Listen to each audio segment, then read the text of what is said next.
കഥ കൊട്ടാരത്തിലെ ജോലിക്കാരി. ചില മനുഷ്യരുടെ ജീവിതം മാറ്റാൻ ഒരു നിമിഷം മതി, ചിലരുടെ ജീവിതം മാറ്റാൻ ഒരാൾ മതി.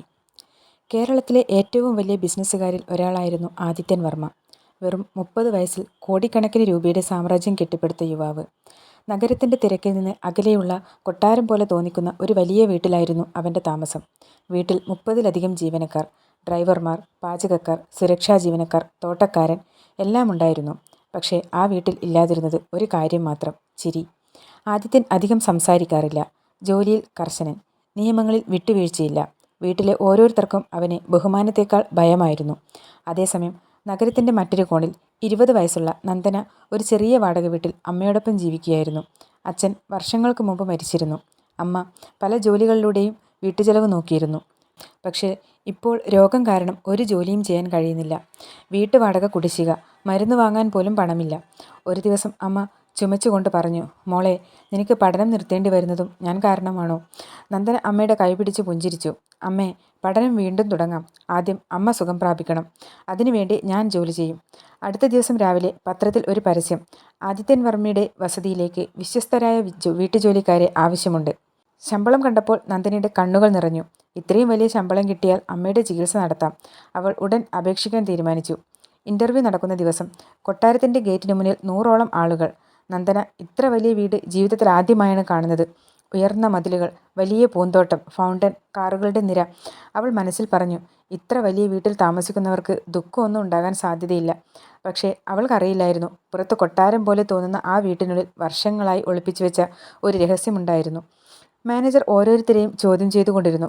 നന്ദനയുടെ ഊഴമെത്തി. "മുൻപ് എവിടെയെങ്കിലും ജോലി ചെയ്തിട്ടുണ്ടോ?" "ഇല്ല സർ."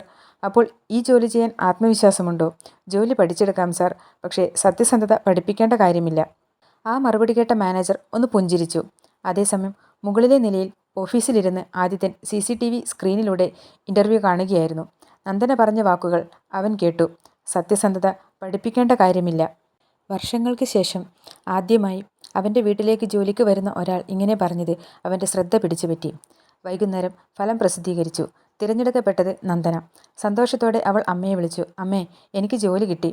ഫോണിൻ്റെ മറുവശത്ത് അമ്മയുടെ കരച്ചിലായിരുന്നു. അത് ദുഃഖത്തിൻ്റെ കരച്ചിലല്ല, പ്രതീക്ഷ തിരികെ വന്ന ഒരു അമ്മയുടെ കണ്ണീരായിരുന്നു. ആദ്യ ദിവസം ജോലിക്കെത്തിയപ്പോൾ മാനേജർ നിയമങ്ങൾ പറഞ്ഞു: "ഈ വീട്ടിൽ എല്ലാവരും മാന്യമായി പെരുമാറണം. ബോസിൻ്റെ സ്വകാര്യ കാര്യങ്ങളിൽ ഇടപെടരുത്. രാത്രി 10 മണിക്ക് ശേഷം മുകളിലെ 3-ാം നിലയിലേക്ക് ആരും പോകരുത്." നന്ദന അതിശയത്തോടെ ചോദിച്ചു: "അതെന്തുകൊണ്ടാ സർ?" മാനേജറുടെ മുഖം പെട്ടെന്ന് ഗൗരവമായി. "അത് ചോദിക്കരുത്. അതാണ് ഈ വീട്ടിലെ ഏറ്റവും വലിയ നിയമം." അന്ന് രാത്രി എല്ലാവരും ഉറങ്ങിക്കഴിഞ്ഞിരുന്നു.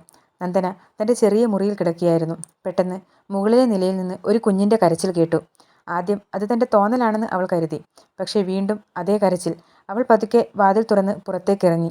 3-ാം നിലയിലേക്കുള്ള പടിക്കെട്ടിലേക്ക് നോക്കി. അവളുടെ മനസ്സിൽ ഒരു ചോദ്യം മാത്രം: ആ മുകളിൽ ശരിക്കും ആരാണ്? രാത്രി 11 മണി. കൊട്ടാരം മുഴുവൻ നിശബ്ദമായിരുന്നു.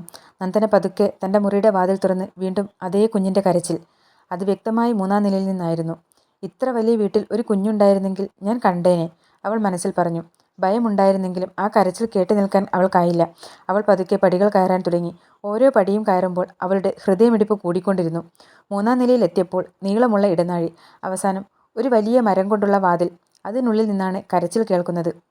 അവൾ വാതിലിൻ്റെ അടുത്തേക്ക് നടന്നു. കൈ പതുക്കെ ഡോർ നോബിൽ വെച്ചു. അപ്പോഴാണ് പിന്നിൽ നിന്നൊരു കർക്കശമായ ശബ്ദം. "ഞാൻ പറഞ്ഞ നിയമം മറന്നോ?" നന്ദന ഞെട്ടിത്തിരിഞ്ഞു. അത് ആദിത്യനായിരുന്നു. കോപം നിറഞ്ഞ മുഖം. അവൻ്റെ കണ്ണുകളിൽ ദേഷ്യത്തേക്കാൾ വേദനയായിരുന്നു. "സർ, അകത്തൊരു കുഞ്ഞ് കരയുന്നുണ്ട്." ആദിത്യൻ ഒന്നും പറഞ്ഞില്ല. കുറച്ച് നിമിഷങ്ങൾ അവളെ നോക്കി നിന്ന ശേഷം: "നാളെ രാവിലെ മാനേജറെ കാണുക." അത്രയും പറഞ്ഞ് അയാൾ നടന്നു. ആ രാത്രി മുഴുവൻ നന്ദനയ്ക്ക് ഉറങ്ങാൻ കഴിഞ്ഞില്ല. ആ കുഞ്ഞ് ആരാണ്? എന്തിനാണ് എല്ലാവരും ആ മുറിയെ പേടിക്കുന്നത്? ഒന്നിനും ഉത്തരമില്ല. രാവിലെ മാനേജർ അവളെ വിളിച്ചു. "നന്ദന, ഇന്നലെ സംഭവിച്ചത് സർ എന്നോട് പറഞ്ഞു. ഈ വീട്ടിൽ ജോലി ചെയ്യണമെങ്കിൽ ഒരു കാര്യം മാത്രം ഓർക്കുക: സാറിൻ്റെ പഴയ ജീവിതത്തെക്കുറിച്ച് അന്വേഷിക്കരുത്." "പക്ഷേ സർ." "മതി, ചോദിക്കണ്ട." അന്നു മുതൽ നന്ദന തൻ്റെ ജോലിയിൽ മാത്രം ശ്രദ്ധിക്കാൻ തീരുമാനിച്ചു. വീട്ടിലെ എല്ലാവരോടും അവൾ ചിരിച്ചുകൊണ്ട് പെരുമാറി.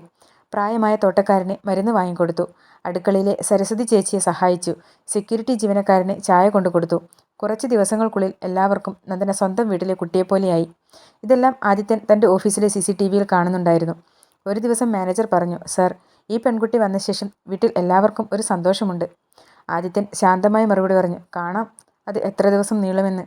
കാരണം ജീവിതത്തിൽ പലരും അവനെ വിശ്വാസത്തിൻ്റെ പേരിൽ വഞ്ചിച്ചിരുന്നു. ഒരു വൈകുന്നേരം ആദിത്യൻ ഓഫീസിലേക്ക് പോകാൻ തയ്യാറെടുക്കുകയായിരുന്നു. അപ്പോഴാണ് പെട്ടെന്ന് ചെറിയൊരു തലകറക്കം തോന്നിയത്. അത് കണ്ട നന്ദന ഓടിയെത്തി. "സർ, ശ്രദ്ധിക്കൂ!" അവൾ അവനെ പിടിച്ചു. ആദിത്യൻ ആദ്യമായി അവളുടെ കണ്ണുകളിലേക്ക് നോക്കി. ആ കണ്ണുകളിൽ ഭയമോ പണത്തിനോടുള്ള ആഗ്രഹമോ ഉണ്ടായിരുന്നില്ല, മനുഷ്യസ്നേഹം മാത്രം. "എനിക്ക് കുഴപ്പമില്ല," അത്രയും പറഞ്ഞ് ആദിത്യൻ കാറിൽ കയറിപ്പോയി. പക്ഷേ അവളുടെ മുഖം അവൻ്റെ മനസ്സിൽ നിന്ന് പോയില്ല. അതേ രാത്രി ആദിത്യൻ്റെ കമ്പനിയിലെ അക്കൗണ്ട്സ് വിഭാഗത്തിൽ ഒരാൾ രഹസ്യമായി ചില ഫയലുകൾ കോപ്പി ചെയ്യുകയായിരുന്നു. കോടിക്കണക്കിന് രൂപയുടെ സാമ്പത്തിക തട്ടിപ്പിനുള്ള പദ്ധതി തയ്യാറായിരുന്നു. ആ പദ്ധതി വിജയിച്ചാൽ ആദിത്യൻ്റെ സാമ്രാജ്യം തകരും. പക്ഷേ ഇതൊന്നും ആരും അറിഞ്ഞിരുന്നില്ല. രാത്രി നന്ദന വീണ്ടും ആ കുഞ്ഞിൻ്റെ കരച്ചിൽ കേട്ടു. ഇത്തവണ അവൾ മുകളിലേക്ക് പോയില്ല. എന്നാൽ ജനലിലൂടെ 3-ാം നിലയിലേക്ക് നോക്കിയപ്പോൾ ഒരു നിഴൽ അവിടെ നടക്കുന്നത് അവൾ കണ്ടു. ആ നിഴൽ ഒരു ചെറിയ കുട്ടിയുടേതുപോലെയാണ് അവൾക്ക് തോന്നിയത്. അവൾ പേടിച്ച് പിന്നിലേക്ക് മാറി. ഇത് ശരിക്കും ആരാണ്? അതേസമയം വീടിന് പുറത്ത് ഒരു കറുത്ത കാർ വന്ന് നിന്നു. അതിനുള്ളിലിരുന്ന ഒരാൾ കൊട്ടാരത്തിലേക്ക് നോക്കി ചിരിച്ചു. അവൻ ഫോൺ എടുത്ത് പറഞ്ഞു, "നന്ദന ആ വീട്ടിൽ എത്തിക്കഴിഞ്ഞു. ഇനി നമ്മുടെ പ്ലാൻ തുടങ്ങാം." നന്ദനയ്ക്ക് അറിയില്ലായിരുന്നു, ആ ജോലി അവൾ യാദൃശ്ചികമായി കിട്ടിയതല്ല. ആരോ മനഃപൂർവ്വം അവളെ ആ കൊട്ടാരത്തിലേക്ക് എത്തിച്ചതായിരുന്നു. അടുത്ത ദിവസം രാവിലെ നന്ദന പതിവ് പോലെ ജോലികൾ ചെയ്യുകയായിരുന്നു. പക്ഷേ ഇന്നലെ രാത്രി കേട്ട ആ ഫോൺ സംഭാഷണം അവളുടെ മനസ്സിൽ നിന്ന് പോകുന്നില്ല. നന്ദന ആ വീട്ടിൽ എത്തിക്കഴിഞ്ഞു. ഇനി നമ്മുടെ പ്ലാൻ തുടങ്ങാം. ആരാണവർ? എന്ത് പ്ലാൻ? അവൾക്കൊന്നും മനസ്സിലായില്ല. അതേസമയം ആദിത്യൻ ഓഫീസിലേക്ക് പോയിരുന്നു.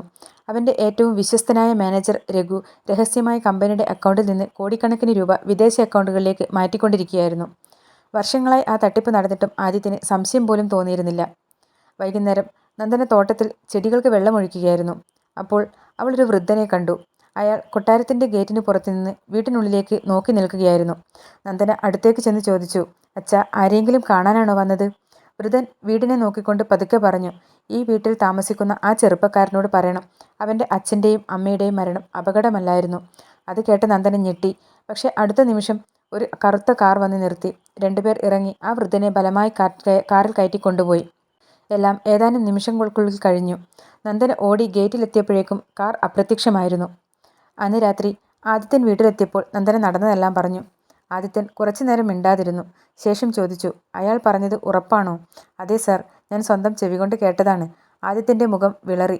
കാരണം അച്ഛൻ്റെയും അമ്മയുടെയും മരണത്തെക്കുറിച്ച് വർഷങ്ങളായി അവൻ്റെയും മനസ്സിൽ സംശയമുണ്ടായിരുന്നു. അടുത്ത ദിവസം കമ്പനിയിൽ വലിയ പ്രശ്നം. ബാങ്ക് അക്കൗണ്ടിൽ നിന്ന് 50 കോടി രൂപ കാണാനില്ല. എല്ലാവരും പരിഭ്രാന്തരായി. ആദിത്യൻ എല്ലാവരെയും മീറ്റിംഗ് ഹാളിലേക്ക് വിളിച്ചു. "ഇത് ചെയ്തവൻ ആരായാലും ഇന്ന് തന്നെ ഞാൻ കണ്ടെത്തും." എല്ലാവരും ഭയന്നു. പക്ഷേ രഘു മാത്രം ശാന്തനായിരുന്നു. കാരണം കുറ്റം മറ്റൊരാളുടെ മേൽ ചുമത്താൻ അവൻ ഇതിനകം തന്നെ പദ്ധതി തയ്യാറാക്കിയിരുന്നു. അന്നേ ദിവസം നന്ദന ആദിത്യൻ്റെ ഓഫീസിൽ ചായ കൊണ്ടുപോയി. ചായ വയ്ക്കുമ്പോൾ നിലത്ത് കിടന്ന ഒരു പെൻഡ്രൈവ് അവളുടെ ശ്രദ്ധയിൽപ്പെട്ടു. അവൾ അതെടുത്ത് മേശപ്പുറത്ത് വെച്ചു. ആദിത്യൻ അത് കമ്പ്യൂട്ടറിൽ തുറന്നപ്പോൾ അതിൽ കമ്പനിയിലെ എല്ലാ സാമ്പത്തിക ഇടപാടുകളുടെയും രഹസ്യ വിവരങ്ങൾ ഉണ്ടായിരുന്നു. രഘുവിൻ്റെ തട്ടിപ്പിൻ്റെ ആദ്യ തെളിവ് അതായിരുന്നു. രഘുവിൻ്റെ മുഖം പെട്ടെന്ന് മാറി. ഇത് വ്യാജമാണ് സർ." പക്ഷേ ആദിത്യന് സത്യം മനസ്സിലായി. അതേസമയം രഘു മനസ്സിൽ ഒരു തീരുമാനമെടുത്തു. നന്ദന ജീവിച്ചിരിക്കുന്നിടത്തോളം എൻ്റെ രഹസ്യം പുറത്തു വരും. അന്ന് രാത്രി നന്ദന അടുക്കളയിൽ ജോലി ചെയ്യുമ്പോൾ വീട്ടിലെ വൈദ്യുതി പെട്ടെന്ന് ഓഫായി. കൊട്ടാരം മുഴുവൻ ഇരുട്ടിലായി. അവൾ മെഴുകുതിരി എടുക്കാൻ തിരിഞ്ഞ നിമിഷം പിന്നിൽ നിന്ന് ഒരാൾ അവളുടെ വായ പൊത്തിപ്പിടിച്ചു. അവൾ രക്ഷപ്പെടാൻ ശ്രമിച്ചു. പക്ഷേ അയാൾ അവളെ വലിച്ചിഴച്ച് 3-ാം നിലയിലേക്ക് കൊണ്ടുപോകാൻ തുടങ്ങി. അപ്പോഴേക്കും വീട്ടിൽ മുഴുവൻ ജനറേറ്റർ ഓണായി വെളിച്ചം തെളിഞ്ഞു. ആ ആക്രമണക്കാരൻ ഓടി രക്ഷപ്പെട്ടു. ആദിത്യൻ ഓടിയെത്തി. "നന്ദന, നിനക്കൊന്നും പറ്റിയില്ലല്ലോ?" അവൾ ഭയന്ന് കരയുകയായിരുന്നു. ആദിത്യൻ ആദ്യമായി അവളുടെ തോളിൽ കൈവച്ച് പറഞ്ഞു, "ഇനി നിന്നെ ഞാൻ ഒരിക്കലും ഒറ്റയ്ക്ക് വിടില്ല." ആ വാക്കുകൾ കേട്ട് നന്ദനയുടെ കണ്ണുകൾ നിറഞ്ഞു. പക്ഷേ ഇരുവരും അറിയാത്ത മറ്റൊരു സത്യം ഇനിയും ബാക്കിയായിരുന്നു. നന്ദന ഈ വീട്ടിലേക്ക് വന്നത് യാദൃശ്ചികമല്ല. ആദിത്യൻ്റെ ഭൂതകാലവുമായി അവൾക്കൊരു അപ്രതീക്ഷിത ബന്ധമുണ്ടായിരുന്നു. ആ രാത്രി നന്ദനയ്ക്ക് ഉറങ്ങാൻ കഴിഞ്ഞില്ല. ആക്രമിക്കാൻ വന്നത് ആരാണ്? എന്തിനാണ് തന്നെ കൊല്ലാൻ ശ്രമിച്ചത്? അവളുടെ മനസ്സിൽ ചോദ്യങ്ങൾ മാത്രം. മറുവശത്ത് ആദിത്യനും ഉറങ്ങിയില്ല. വർഷങ്ങൾക്ക് ശേഷം തൻ്റെ ജീവിതത്തിലേക്ക് വന്ന ഒരാളെ നഷ്ടപ്പെടുമോ എന്ന ഭയം ആദ്യമായി അവൻ്റെ മനസ്സിൽ തോന്നി. പിറ്റേന്ന് രാവിലെ ആദിത്യൻ തൻ്റെ വിശ്വസ്തനായ സ്വകാര്യ അന്വേഷണ ഉദ്യോഗസ്ഥൻ വിക്രമിനെ വിളിച്ചു. നന്ദനയെക്കുറിച്ച് എല്ലാം അന്വേഷിക്കണം. അവളുടെ കുടുംബം, ഭൂതകാലം, ആരൊക്കെയാണ് അവളുടെ ബന്ധുക്കൾ, എല്ലാം. 2 ദിവസങ്ങൾക്ക് ശേഷം വിക്രം ഒരു ഫയലുമായി എത്തി. ആദിത്യൻ അത് തുറന്നു. ആദ്യ പേജ് കണ്ടതും അവൻ ഞെട്ടി. നന്ദനയുടെ അച്ഛൻ്റെ പേര് രാമനാഥൻ. ആ പേര് കണ്ടപ്പോൾ ആദിത്യൻ്റെ കൈകൾ വിറച്ചു. കാരണം രാമനാഥൻ തൻ്റെ അച്ഛൻ്റെ ഏറ്റവും വിശ്വസ്തനായ ഡ്രൈവറായിരുന്നു. വർഷങ്ങൾക്ക് മുമ്പ് അപകടത്തിൽ മരിച്ചതായി എല്ലാവരും വിശ്വസിച്ച മനുഷ്യൻ. വിക്രം പതുക്കെ പറഞ്ഞു, "സർ, അത് അപകടമല്ലായിരുന്നു. നിങ്ങളുടെ അച്ഛനെയും അമ്മയും കൊല്ലാൻ ശ്രമിച്ചപ്പോൾ അവരെ രക്ഷിക്കാൻ പോയത് രാമനാഥനാണ്." അതിനുശേഷം അയാളെയും കൊലപ്പെടുത്തി. ആദിത്യന് ശ്വാസം പോലും എടുക്കാൻ കഴിഞ്ഞില്ല. അതേസമയം രഘു മറ്റൊരു പദ്ധതി തയ്യാറാക്കിയായിരുന്നു. ആദിത്യൻ്റെ മുഴുവൻ സ്വത്തുക്കളും സ്വന്തമാക്കാൻ. ആദ്യം ആദിത്യനെയും പിന്നീട് നന്ദനെയും ഇല്ലാതാക്കണം. അന്ന് വൈകുന്നേരം നന്ദനയുടെ അമ്മയുടെ ആരോഗ്യനില വഷളായി. ആശുപത്രിയിലേക്ക് കൊണ്ടുപോയി. ഡോക്ടർ പറഞ്ഞു, ഉടൻ ശസ്ത്രക്രിയ വേണം, ഇല്ലെങ്കിൽ ജീവൻ രക്ഷിക്കാൻ ബുദ്ധിമുട്ടാണ്. ചികിത്സയ്ക്ക് വേണ്ടത് 25 ലക്ഷം രൂപ. നന്ദന തകർന്നു. ഇത്രയും പണം എവിടെ നിന്ന് കിട്ടും? അപ്പോഴാണ് ആദിത്യൻ ആശുപത്രിയിലെത്തിയത്. ഒന്നും പറയാതെ ബില്ല് മുഴുവൻ അടച്ചു. നന്ദന കരഞ്ഞുകൊണ്ട് പറഞ്ഞു, സർ, ഈ ഉപകാരം ഞാൻ ഒരിക്കലും മറക്കില്ല. ആദിത്യൻ ചെറുതായി പുഞ്ചിരിച്ചു. ഉപകാരം അല്ല നന്ദന, നിന്റെ അച്ഛൻ വർഷങ്ങൾക്ക് മുമ്പ് എൻ്റെ കുടുംബത്തിന് വേണ്ടി സ്വന്തം ജീവൻ കൊടുത്ത ആളാണ്. ഇതെൻ്റെ കടമയാണ്. ആ വാക്കുകൾ കേട്ട് നന്ദന ഞെട്ടി. അവളുടെ കണ്ണുകൾ നിറഞ്ഞൊഴുകി. അതേസമയം രഘു ആശുപത്രിയിലേക്ക് ഒരു കൊലയാളിയെ അയച്ചു. ലക്ഷ്യം ആദിത്യൻ. പക്ഷേ കൊലയാളി കത്തി വീശിയ നിമിഷം നന്ദന ആദിത്യൻ്റെ മുന്നിലേക്ക് ചാടി. കത്തി അവളുടെ തോളിൽ ആഴത്തിൽ മുറിവേൽപ്പിച്ചു. നന്ദന! ആദിത്യൻ്റെ നിലവിളി ആശുപത്രി മുഴുവൻ മുഴങ്ങി. സെക്യൂരിറ്റി ജീവനക്കാർ കൊലയാളിയെ പിടികൂടി. പോലീസ് എത്തി. പിടിയിലായ കൊലയാളി പറഞ്ഞ ഒരു വാക്ക് എല്ലാവരെയും ഞെട്ടിച്ചു. എന്നെ അയച്ചത് രഘുവാണ്. ആദിത്യൻ നേരെ കമ്പനിയിലെത്തി. രഘുവിനെ നേരിട്ടു. രഘു രക്ഷപ്പെടാൻ ശ്രമിച്ചു. പക്ഷേ പോലീസ് അവനെ അറസ്റ്റ് ചെയ്തു. അറസ്റ്റിന് മുമ്പ് രഘു ഒരു സത്യം കൂടി വെളിപ്പെടുത്തി. നിന്റെ അച്ഛനെ കൊല്ലാൻ പദ്ധതിയിട്ട സംഘത്തിൽ ഞാനും ഉണ്ടായിരുന്നു. വർഷങ്ങളായി നിന്റെ വിശ്വാസം നേടി ഞാൻ നിന്റെ കൂടെ നിന്നു. ആദിത്യൻ്റെ കണ്ണുകൾ കോപം കൊണ്ട് നിറഞ്ഞു. പക്ഷേ അവൻ നിയമം കയ്യിലെടുത്തില്ല. രഘുവിനെ പോലീസിന് കൈമാറി. ആശുപത്രിയിലെ ICUവിന് പുറത്ത് ആദിത്യൻ ഒറ്റയ്ക്കിരുന്നു. ജീവിതത്തിൽ കോടിക്കണക്കിന് രൂപ സമ്പാദിച്ച മനുഷ്യൻ. പക്ഷേ അന്ന് അവൻ്റെ പ്രാർത്ഥന ഒന്നേ ഉണ്ടായിരുന്നുള്ളൂ, ദൈവമേ, നന്ദനയ്ക്കൊന്നും സംഭവിക്കരുതേ. അല്പസമയത്തിന് ശേഷം ഡോക്ടർ പുറത്തു വന്നു. ഭയപ്പെടേണ്ട, ശസ്ത്രക്രിയ വിജയിച്ചു. അപകടനില തരണം ചെയ്തിട്ടുണ്ട്. ആ വാക്കുകൾ കേട്ടപ്പോൾ ആദിത്യൻ്റെ കണ്ണുകളിൽ കണ്ണുനീർ നിറഞ്ഞു. 2 ദിവസങ്ങൾക്ക് ശേഷം നന്ദനയ്ക്ക് ബോധം വീണു. കണ്ണു തുറന്നപ്പോൾ ആദ്യം കണ്ടത് അവളുടെ കിടക്കക്കരികിൽ ഉറങ്ങാതെ ഇരിക്കുന്ന ആദിത്യനെയാണ്. അവൾ പതുക്കെ വിളിച്ചു, സർ. ആദിത്യൻ ഞെട്ടി എഴുന്നേറ്റു. നന്ദന, സുഖമായോ? അവൾ ചെറുതായി ചിരിച്ചു. എനിക്ക് കുഴപ്പമില്ല. ആദിത്യൻ അവളുടെ കൈ പിടിച്ചു. നീ എന്തിനാണ് എൻ്റെ മുന്നിലേക്ക് ചാടിയത്? നിനക്ക് എന്തെങ്കിലും സംഭവിച്ചിരുന്നെങ്കിൽ? അവൻ്റെ ശബ്ദമിടറി. നന്ദന പതുക്കെ മറുപടി പറഞ്ഞു, നിങ്ങൾക്ക് എന്തെങ്കിലും സംഭവിക്കുന്നത് എനിക്ക് കാണാൻ കഴിയില്ലായിരുന്നു. ആ വാക്കുകൾ കേട്ട് ആദിത്യൻ കുറച്ചുനേരം മിണ്ടാതെ നിന്നു. ശേഷം ആദ്യമായി മനസ്സിലുള്ളത് തുറന്നു പറഞ്ഞു, നന്ദന, എനിക്ക് നിന്നെ ഇഷ്ടമാണ്. ജോലിക്കാരിയായിട്ടല്ല, എൻ്റെ ജീവിതത്തിൻ്റെ ഭാഗമായിട്ട്. നന്ദനയുടെ കണ്ണുകൾ നിറഞ്ഞു. അവൾക്ക് സംസാരിക്കാൻ കഴിഞ്ഞില്ല. പക്ഷേ അവളുടെ പുഞ്ചിരി തന്നെ അതിനുള്ള മറുപടിയായിരുന്നു. മാസങ്ങൾ കടന്നുപോയി. നന്ദനയുടെ അമ്മ പൂർണ്ണമായി സുഖം പ്രാപിച്ചു. ആദിത്യൻ അവൾക്ക് വീണ്ടും പഠനം തുടരാൻ അവസരമൊരുക്കി.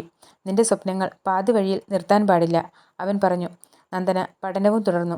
ഒരു ദിവസം ആദിത്യൻ എല്ലാവരെയും കൊട്ടാരത്തിൻ്റെ വലിയ ഹാളിലേക്ക് വിളിച്ചു. വീട്ടിലെ ജീവനക്കാർ, ബന്ധുക്കൾ, കമ്പനിയിലെ വിശ്വസ്തർ എല്ലാവരും എത്തിയിരുന്നു. ആദിത്യൻ നന്ദനയുടെ അടുത്തേക്ക് നടന്നു. അവളുടെ മുന്നിൽ മുട്ടുകുത്തി ഒരു മോതിരം നീട്ടി. ഈ വീട്ടിലേക്ക് നീ ജോലിക്കാരിയായി വന്നതായിരുന്നു. പക്ഷേ ഈ വീടിൻ്റെ യഥാർത്ഥ സന്തോഷമായി മാറിയത് നീയാണ്. എൻ്റെ ജീവിതം മുഴുവൻ എൻ്റെ കൂടെ ഉണ്ടാകുമോ? നന്ദന സന്തോഷ കണ്ണീരോടെ പറഞ്ഞു. ഉണ്ട്. ഹാൾ മുഴുവൻ കയ്യടികളാൽ നിറഞ്ഞു. കുറച്ച് ആഴ്ചകൾക്ക് ശേഷം ആ കൊട്ടാരം വെളിച്ചത്തിൽ മുങ്ങി. വർഷങ്ങളായി നിശബ്ദമായിരുന്ന ആ വീട് ഇന്ന് ചിരികളാൽ നിറഞ്ഞിരുന്നു. ആദിത്യൻ്റെയും നന്ദനയുടെയും വിവാഹം ലളിതമായെങ്കിലും മനോഹരമായി നടന്നു. വീട്ടിലെ എല്ലാ ജീവനക്കാരും സ്വന്തം കുടുംബാംഗങ്ങളെപ്പോലെ പങ്കെടുത്തു. ആദിത്യൻ പറഞ്ഞു, ഈ വീട്ടിൽ ജോലി ചെയ്യുന്നവർ ഇനി ജീവനക്കാരല്ല, എൻ്റെ കുടുംബമാണ്. ആ വാക്കുകൾ കേട്ട് എല്ലാവരുടെയും കണ്ണുകൾ നിറഞ്ഞു. അതിനുശേഷം ആദിത്യൻ നന്ദിനിയും കൂട്ടി 3-ാം നിലയിലെ മുറിയിലേക്ക് കൊണ്ടുപോകുന്നു. മുറി തുറന്നപ്പോൾ അവിടെ ഒരു പഴയ കിടക്ക, കുറച്ച് കളിപ്പാട്ടങ്ങൾ, ചുമരിൽ ഒരു കുഞ്ഞിൻ്റെ ഫോട്ടോ. ആദിത്യൻ കണ്ണീരോടെ പറയുന്നു, ഇത് എൻ്റെ അനിയത്തി ആര്യയുടെ മുറിയാണ്. 5 വയസ്സുള്ളപ്പോൾ ആ അപകടത്തിൽ അവളും മരിച്ചു. നന്ദന അത്ഭുതത്തോടെ ചോദിക്കുന്നു, പക്ഷേ ഞാൻ പല രാത്രികളിലും കുഞ്ഞിൻ്റെ കരച്ചിൽ കേട്ടല്ലോ. ആദിത്യൻ മറുപടി പറയുന്നു, ഞാനും ആ കരച്ചിൽ പലതവണ കേട്ടിട്ടുണ്ട്. അത് എന്താണെന്ന് എനിക്കറിയില്ല. പിന്നീട് അന്വേഷിച്ചപ്പോഴാണ് സത്യം മനസ്സിലായത്. അവൻ അലമാരയിൽ നിന്ന് ഒരു ചെറിയ ബാറ്ററിയിൽ പ്രവർത്തിക്കുന്ന പഴയ ടോയ് പുറത്തെടുക്കുന്നു. ആര്യയുടെ ഏറ്റവും ഇഷ്ടപ്പെട്ട കളിപ്പാട്ടം. അത് ഓണാക്കിയാൽ കുഞ്ഞിൻ്റെ കരച്ചിലും ചിരിയും കേൾക്കും. അപകടത്തിന് ശേഷം അത് ആരും തൊട്ടില്ല. പഴയ ബാറ്ററിയുടെ തകരാറ് കാരണം ചില രാത്രികളിൽ അത് സ്വയം പ്രവർത്തിക്കുമായിരുന്നു. ആ ശബ്ദം കേട്ട് എല്ലാവരും പേടിച്ചു. അതുകൊണ്ടാണ് 3-ാം നില അടച്ചിട്ടത്. നന്ദന ആ കളിപ്പാട്ടം കയ്യിലെടുത്ത് നിശബ്ദമായി നിൽക്കുന്നു. ആദിത്യൻ പറയുന്നു, ആ മുറി തുറക്കാൻ എനിക്ക് ധൈര്യമുണ്ടായിരുന്നില്ല. ഓരോ ശബ്ദവും എനിക്ക് എൻ്റെ കുടുംബത്തെ ഓർമ്മിപ്പിക്കുമായിരുന്നു. ഇതിനുശേഷം ആദിത്യനും നന്ദയും ചേർന്ന് ആ മുറി വൃത്തിയാക്കി. അനിയത്തിയുടെ ഓർമ്മകൾ ആദരവോടെ സൂക്ഷിക്കുന്നു. അപ്പോഴാണ് ആദിത്യൻ വർഷങ്ങളായുള്ള കുറ്റബോധത്തിൽ നിന്ന് മോചിതനാകുന്നത്.